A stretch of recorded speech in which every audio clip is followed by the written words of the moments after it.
Magandang araw mga kaibigan. Bigyan natin ng reaction, opinion itong post ng GMA News 4 minutes ago. Just in, breaking news. The House of Representatives, through the Office of the Solicitor General, has filed a motion for reconsideration to ask the Supreme Court to reverse its ruling on BP Duterte's impeachment via Tina Panganiban Perez, GMA Integrated News. Okay, so ito na po, in-attach ng GMA News yung motion for reconsideration na isinabmit ng Kamara sa Supreme Court. Basahin natin yung laman. Okay. Ferdinand Martin G. Romualdez and the Senate of the Philippines, represented by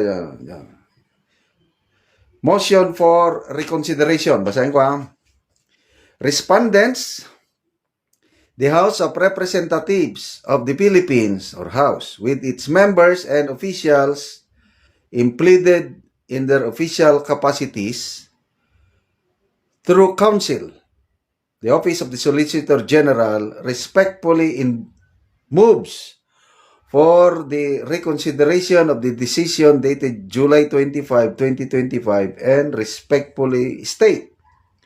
Preliminary statement. Number 1. The House of Representatives, as part of a co-equal branch of government, respectfully submits this motion for reconsideration in recognition of the judicial power constitutionally vested upon this honorable court.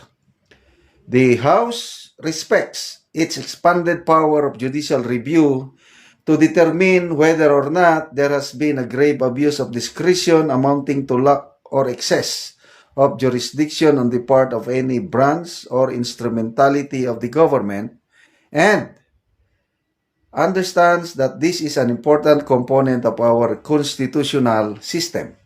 Number 2, however, the expanded power is not absolute. Ito na, binabanatan na nilang Korte Suprema. Hindi daw absolute yung power. Unlimited nor all-encompassing. Like other powers bestowed by the Constitution, it is limited. Ayan na. Limited daw. Limited by the foundational document itself.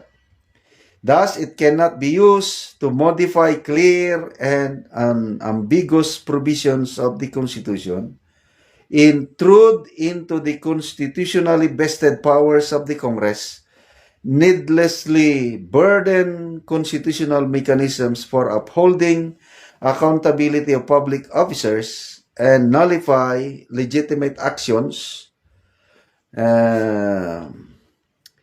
Dagdag na lang ito punta na lang ako sa mas importanteng portion. The House is not asking of this honorable court to favor any one political result. Indeed, there are no convictions or acquittals at play yet, as the Senate not even began to conduct the trial proper.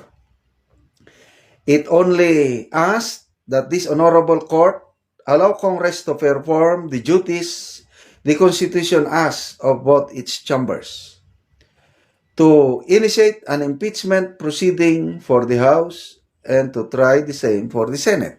O dito tayo mamaya. Kasi sinasabi nila na pwede please allow Congress to initiate tong impeachment complaint and the Senate to decide on it. Naalaw man sila. Diba? Kailang, i-file lang nila ulit next year kasi nga hindi nasunod yung 1-year bar rule at hindi nabigyan ng due process si VP Sara. Inaalaw man sila. So, dito na sila, The next, the House asked this honorable court not to stand with a certain political faction or another. Parang inaano nila ang Supreme Court na may pinapaboran na political faction or group. So, the House asked this Honorable Court not to stand with a certain political faction or another, but to uphold the Constitution which gives life to all the institutions of government and with the people who in turn are the true sovereign and to whom all accountability, trust, and power are owed. Okay. Prayer. Wherefore, premises considered, respondents respectfully pray that the Honorable Court reverse the immediately executory nature of its July 25, 2025 decision and after due proceedings, reconsider the same and dismiss the petitions for lack of merit. Respondents likewise pray for other just and equitable relief. Makati City, Manila, August 4, 2025. So, signatories, yan. Sinabmit na nila. So, magbasa muna tayo sa mga comments, ha. Yan. Don Herguela. Congress was not deprived of their power to do trial. The issue at hand was due process was not followed. Very simple. Yan ang sinasabi ko kanina. This only shows that Congress can do whatever they want without considering due process. Yes, hindi naman sila pinagbabawalan ng Korte Suprema na ituloy ang impeachment proceedings.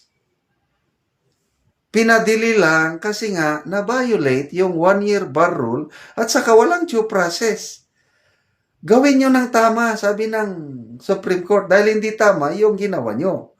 O gawin nyo ng tama, mag-file ulit kayo next year, February 6, 2026. Bakit hindi sila makahintay?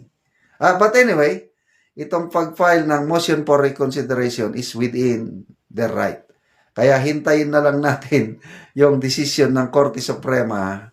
Kaya lang, balitin ko, paliwanag ni Senator Marcoleta, na rinig ko siya, imposible daw, napakalayo, suntok sa buwan, na babaguhin pa ng Korte Suprema yung decision nila kasi unanimous eh. Tapos wala namang compelling argument na nabasa ko dito. Yung nabasa ko lang kaya kasi ito lang na hindi naman sila pinagbabawalan. Yun lang. Nadili lang ng ilang buwan. O di tuloy nyo next year. So good luck sa House of Representatives kung anong kahinatnan itong motion for reconsideration. Salamat mga kaibigan sa inyong pagsubaybay sa ating channel.